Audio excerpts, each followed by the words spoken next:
Paz do Senhor para os irmãos. Vamos aproveitar que você está de pé, vamos fazer uma oração. Quantos aqui vieram e já sentiram a presença de Deus? Amém.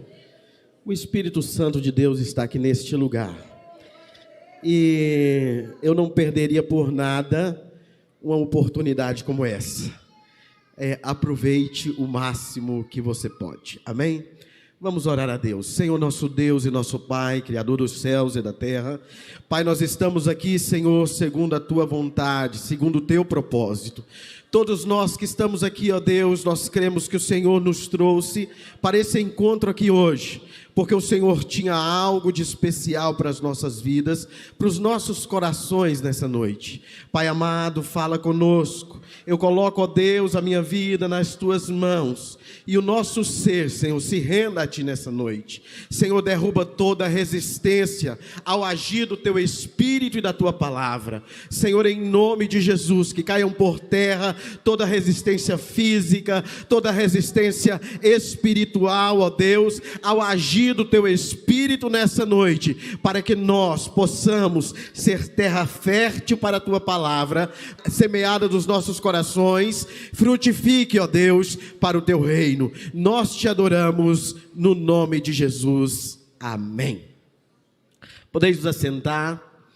Eu vinha para cá e no caminho eu falei para a Kátia, eu achava essa igreja tão perto, quando eu era jovem eu não podia perder a oportunidade, estava lá no Palmito, né? A gente achava tão pertinho, e achei tão bom descer para cá, faz muito tempo que eu não venho a essa igreja, a igreja está tão bonita, né? Parabéns, tia, né? Tá com a cara de vocês, né? Bonito como vocês, bonito como os irmãos aqui, amém? É uma alegria nós estarmos aqui.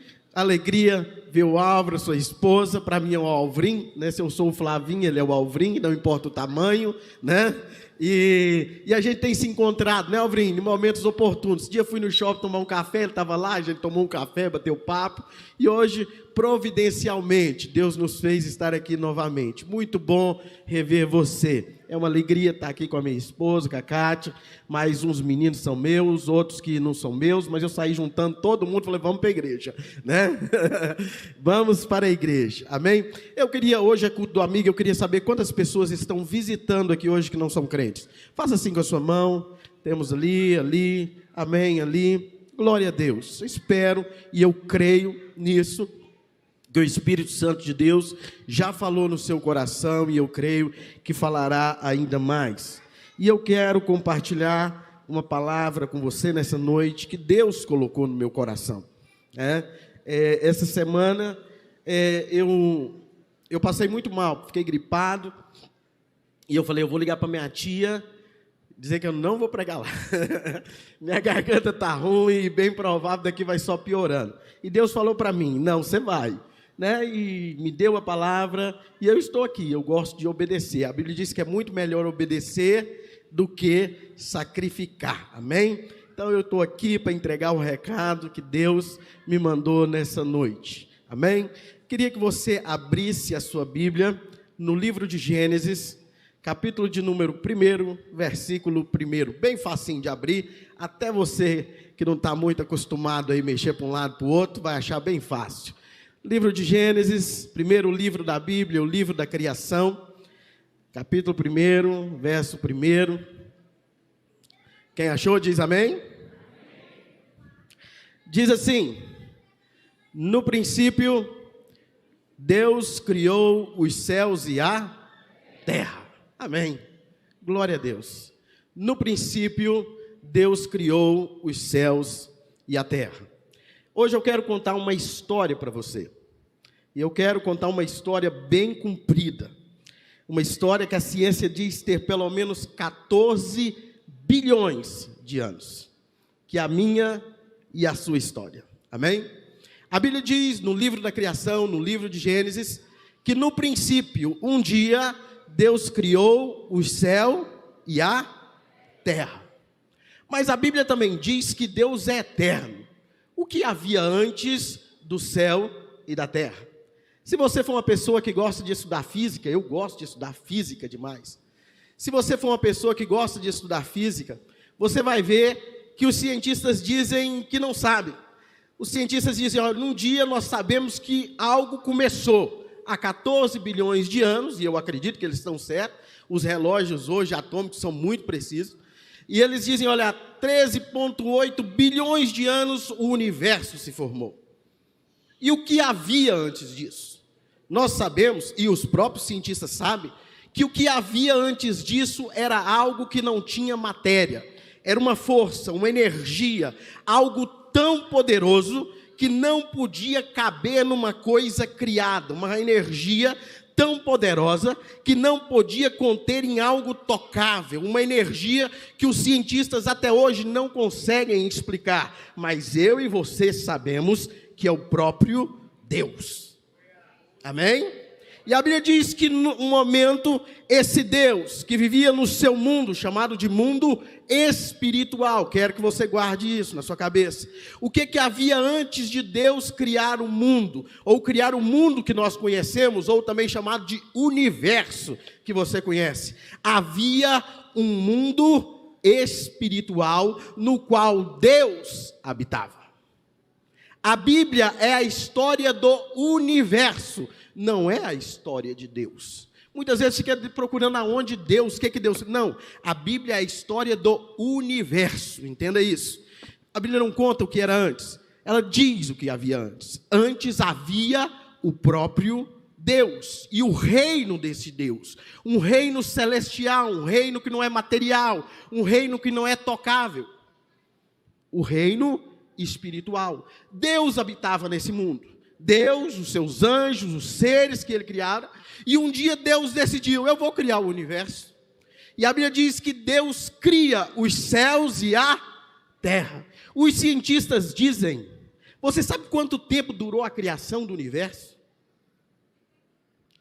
A criação do universo demorou 1 segundo dividido por um número tipo 1.000.000 com 50 zeros.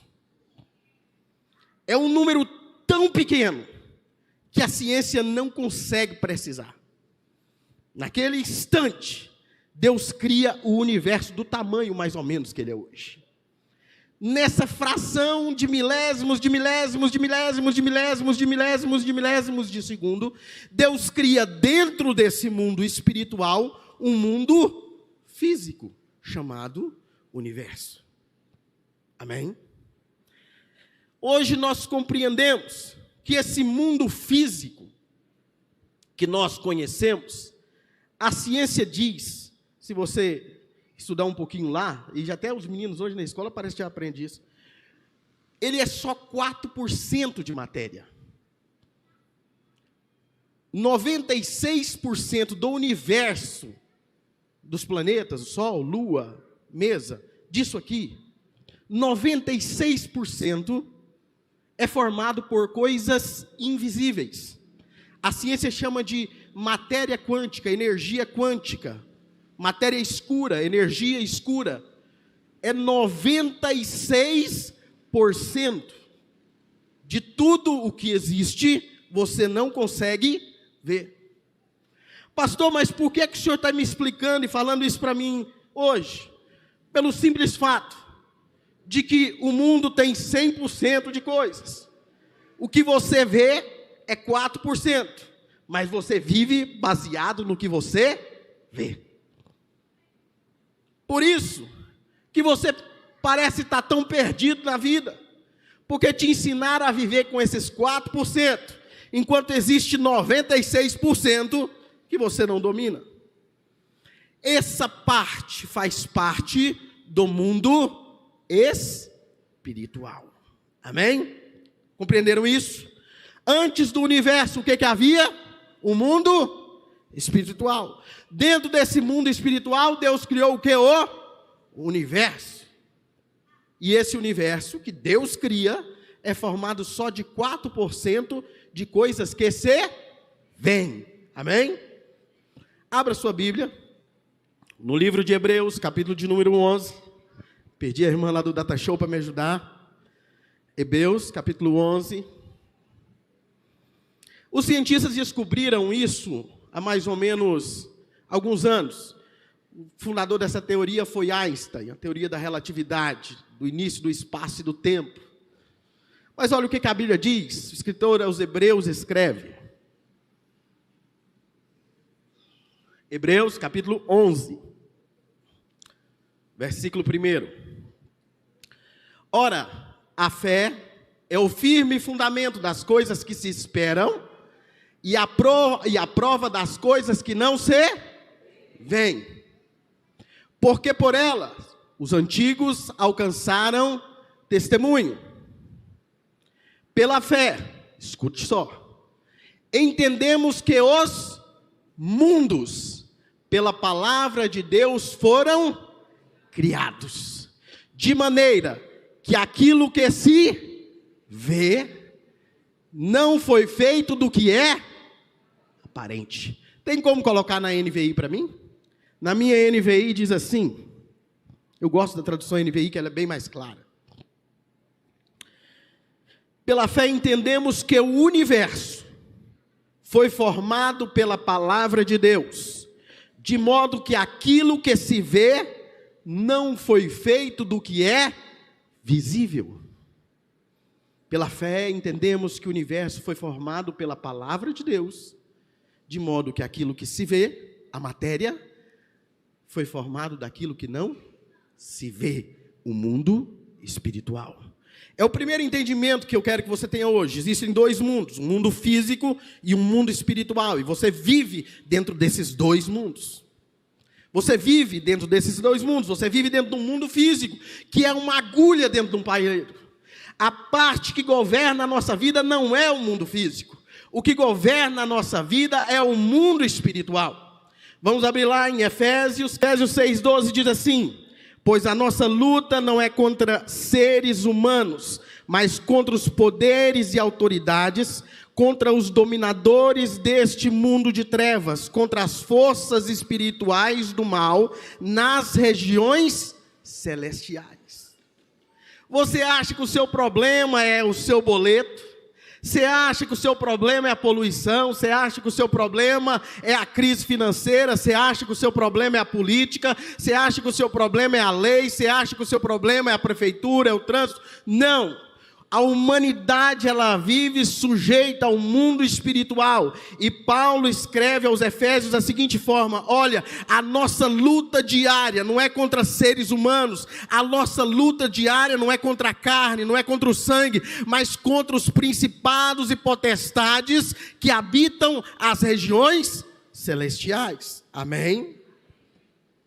Está seguindo o raciocínio? Há um mundo espiritual. Você vive nesse mundo espiritual, no mundo físico que Deus criou. E nesse mundo espiritual, há muitas coisas que você não vê. E todas as coisas na nossa vida que lutamos diariamente, estão localizadas nesse mundo espiritual. A Bíblia diz que depois de Deus ter criado o universo, aconteceu algo interessante. Apocalipse, capítulo 12, diz assim, acho que versículo 7. Abre para mim, Apocalipse, capítulo 12, versículo 7. Houve então uma guerra nos céus. Miguel e seus anjos lutaram contra o dragão, e o dragão e seus anjos revidaram. Mas estes não foram suficientemente fortes, e assim perderam o seu lugar nos céus. O grande dragão foi lançado fora.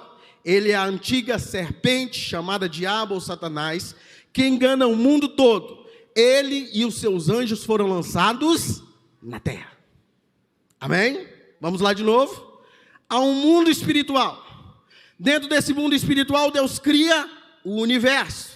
Nesse universo, lá nos céus, na luz inacessível, que a Bíblia diz, o apóstolo Pedro diz, ao qual o homem nunca viu e jamais verá, habita, está o trono de Deus. E Deus lá nos céus com os seus anjos, houve um desses anjos, chamado Lúcifer, e ele se levanta contra Deus, era um querubim de Deus. E a Bíblia diz que houve uma guerra nos céus, e lá no reino celestial houve essa guerra, e esse anjo perde, e Deus expulsa ele dos céus, com 1/3 dos anjos do céu, aonde?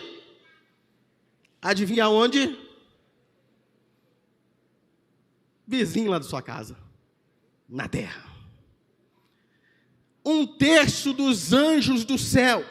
Você sabe mais ou menos qual é esse número? Esse número é aproximadamente 70 bilhões de anjos.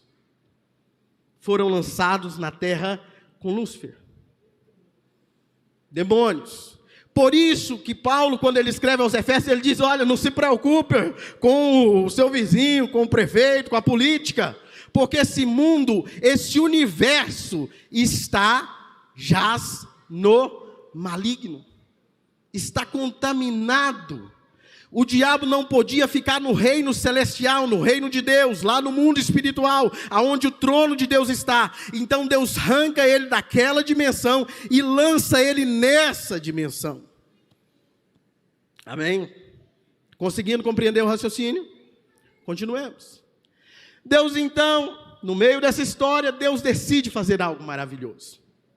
A Bíblia diz que Deus na terra, e quando é que fala terra, amados, não é que Satanás foi lançado na terra, Satanás foi lançado nesse universo. Se você for lá para a Lua, Satanás está lá também. Se você for para Marte, Satanás está lá também, certo? Se fosse só na terra, seria fácil, a gente fazia uma nave, né, tia? Ia para a Lua, livramos do problema. Mas lá ele está também. O problema é essa dimensão física, esses 4%. Que foi contaminado, foi lançado a presença do mal nele. Mas a Bíblia diz que Deus pega um pedaço desse universo, um lugar chamado terra, e a Bíblia diz que Deus faz um ser diferente de todos que ele havia feito antes. A Bíblia diz que Deus faz nele o homem. A Bíblia diz que Deus, certo dia, disse, façamos o homem a nossa imagem e semelhança. E vai lá e faz o homem, faz a mulher, faz a humanidade. E a Bíblia diz que Deus constrói um jardim, vamos lá? Gênesis.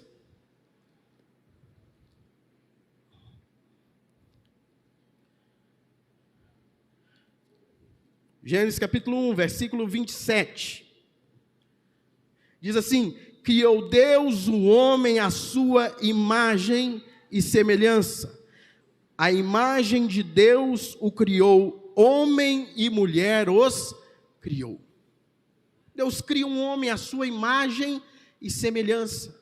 O que é isso, imagem e semelhança de Deus?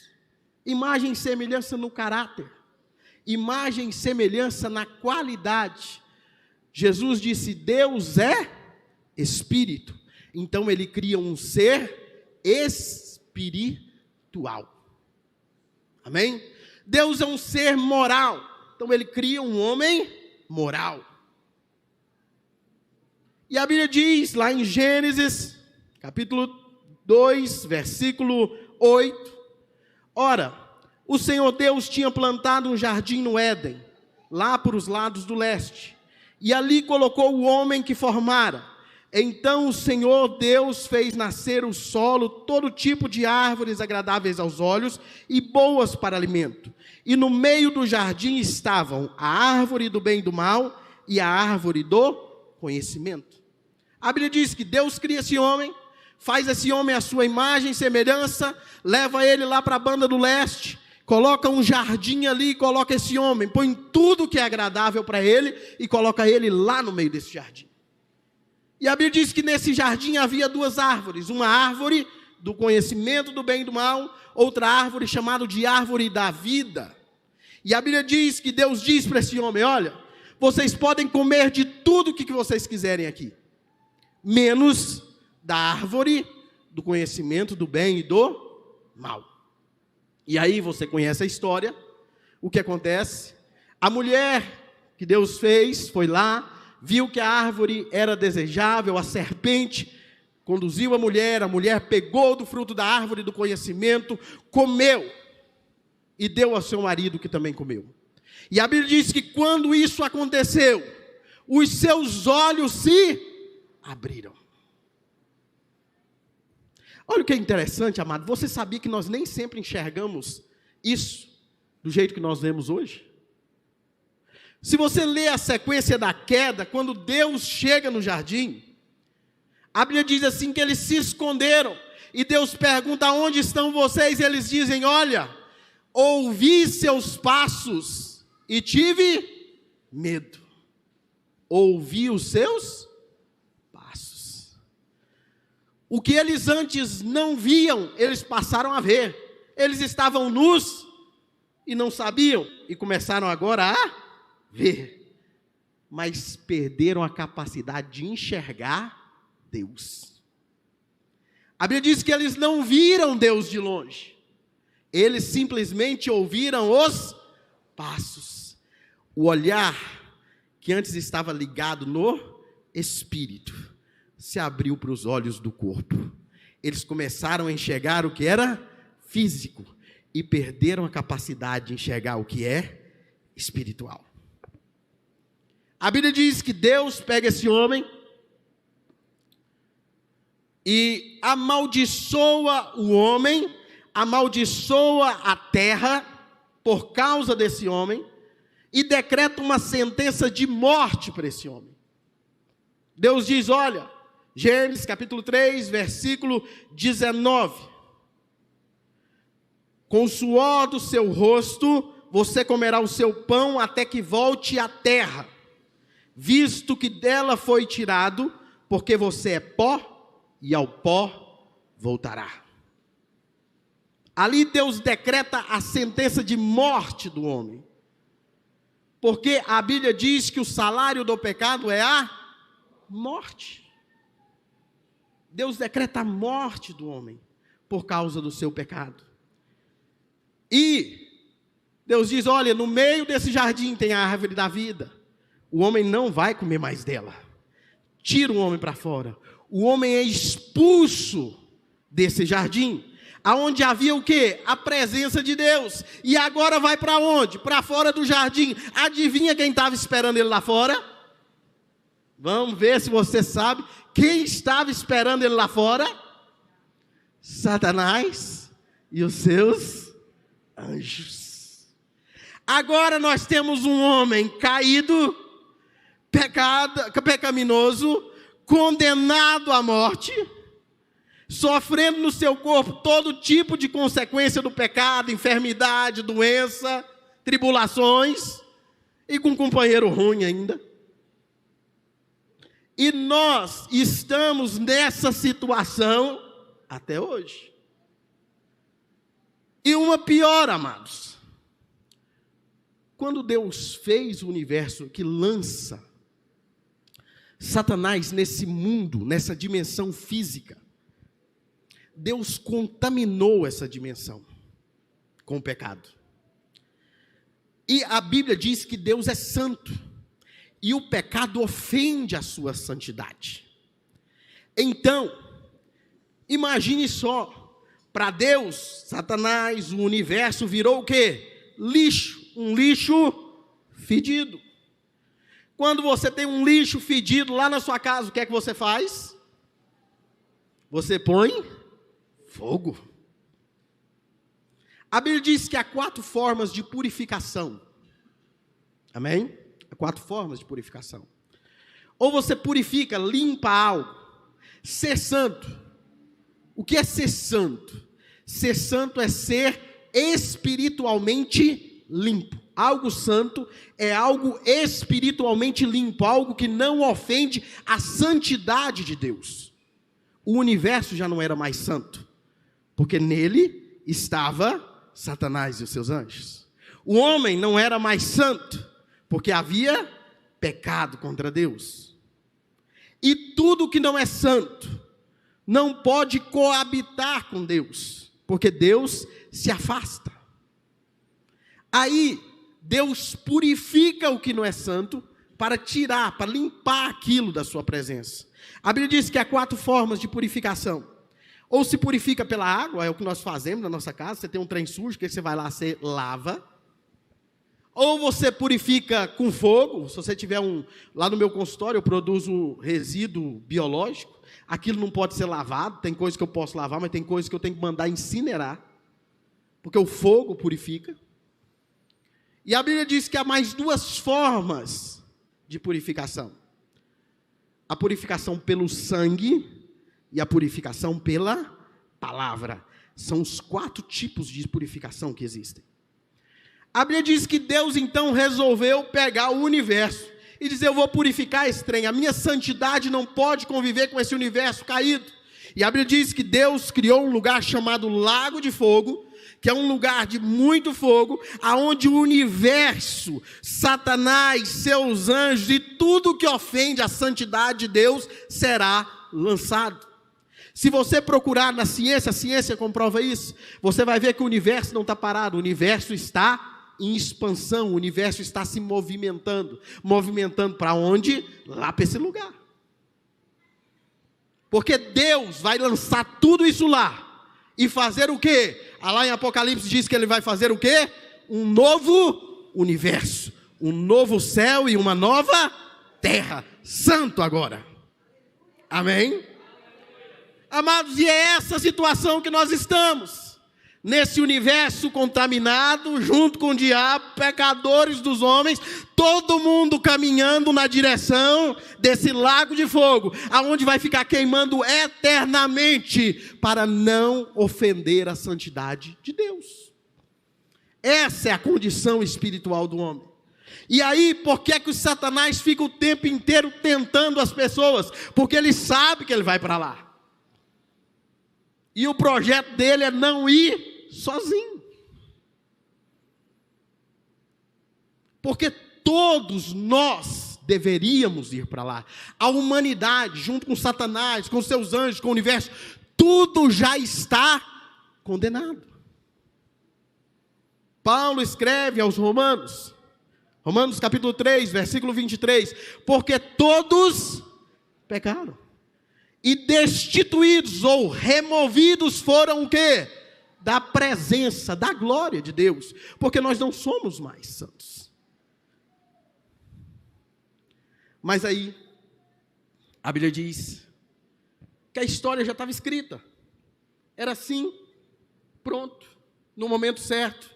A Bíblia diz que a taça da ira de Deus se enchesse, tudo ia ser lançado nesse lago de fogo, tudo ia ser consumido, Deus criaria novos céus, nova terra, e continuaria a eternidade. Amados, mas aí, a Bíblia diz que aconteceu algo diferente. Aconteceu algo diferente.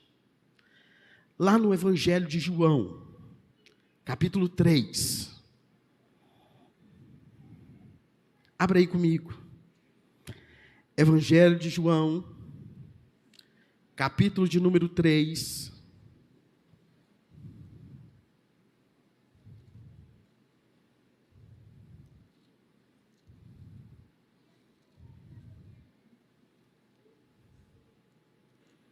Versículo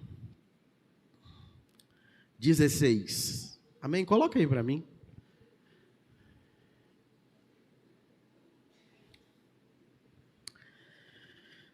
Porque Deus tanto amou o mundo, que deu o seu Filho unigênito, para que todo o que nele crer não pereça, mas tenha a vida eterna.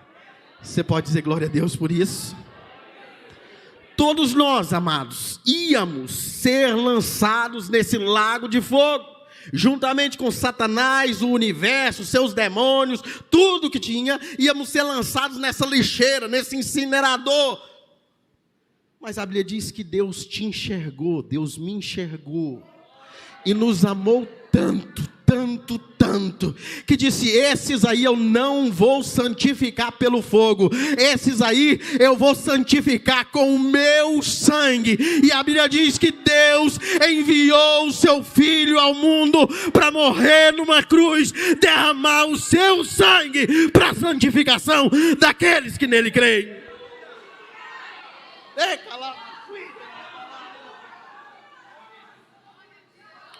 Há 4 formas de santificação. Santifica-se pela água. A Bíblia diz que Deus já destruiu o mundo uma vez pela água. Não resolveu. Deus disse: vai para o fogo. Mas Deus olhou para mim e para você e disse: eu tenho algo mais poderoso e mais forte. E a Bíblia diz que Ele nos santificou pelo seu sangue. João escreve o seguinte: pois Deus enviou o seu Filho ao mundo, não para condenar o mundo, porque o mundo já estava condenado, mas para que fosse salvo por meio dele. Quem nele crê, não é condenado, mas quem não crê, já está condenado. Entendeu, amado, a história do universo? Havia um reino espiritual. Desse reino espiritual criou-se um reino físico, um mundo físico. Nós estamos no meio desse universo. Nesse universo está nós, mas também está Satanás e os seus anjos, que sabe que vai para o inferno, porque ele tem consciência disso. Ele enxerga um mundo espiritual que você não enxerga. Ele sabe disso. E o trabalho todinho dele, daquele dia até no último dia, vai tentar levar com ele o máximo de gente possível. E se você não crê, você vai junto. Amém? Só há uma forma de escapar da condenação, e a forma é essa. Só há um único caminho, só há uma única porta, só há um único meio, só há um único sangue, só há um único cordeiro, só há um único que pode te levar da morte para a vida, da condenação para os céus, do pecado à santificação, e esse é Jesus Cristo, o Filho de Deus.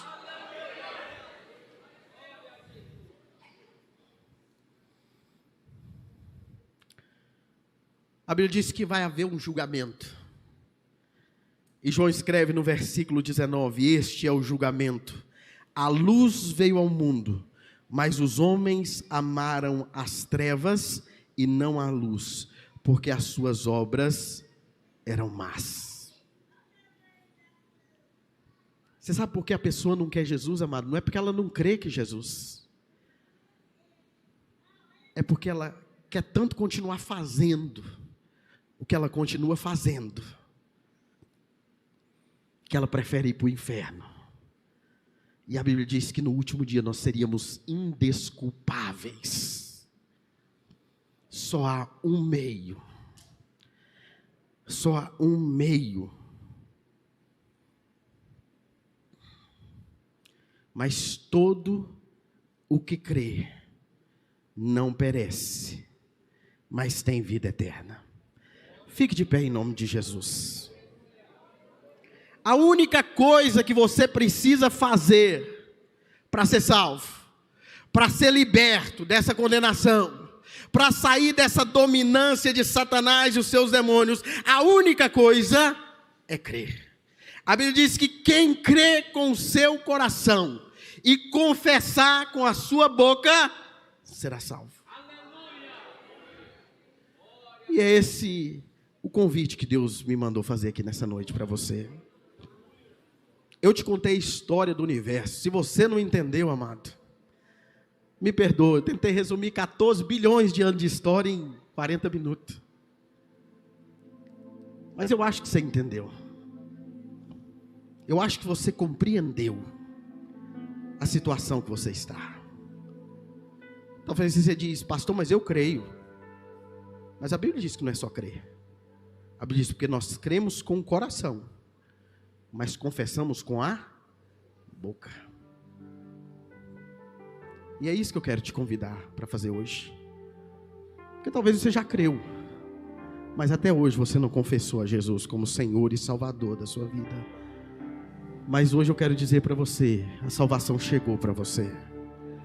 Deus marcou esse dia, Deus marcou esse lugar, Deus marcou esse encontro, Deus marcou esse momento, para que a salvação chegasse até você. Você compreendeu. Você sabe por que você compreendeu? Porque a palavra, que também é uma forma de santificação, chegou até você. Você compreendeu. E hoje o Senhor te chama: vem, sai da morte para a vida. Vem viver. Vem entrar no meu reino. Vem entrar no meu reino. E eu queria te perguntar nessa noite: quantos aqui tem alguém que quer aceitar esse Jesus como Salvador da sua vida?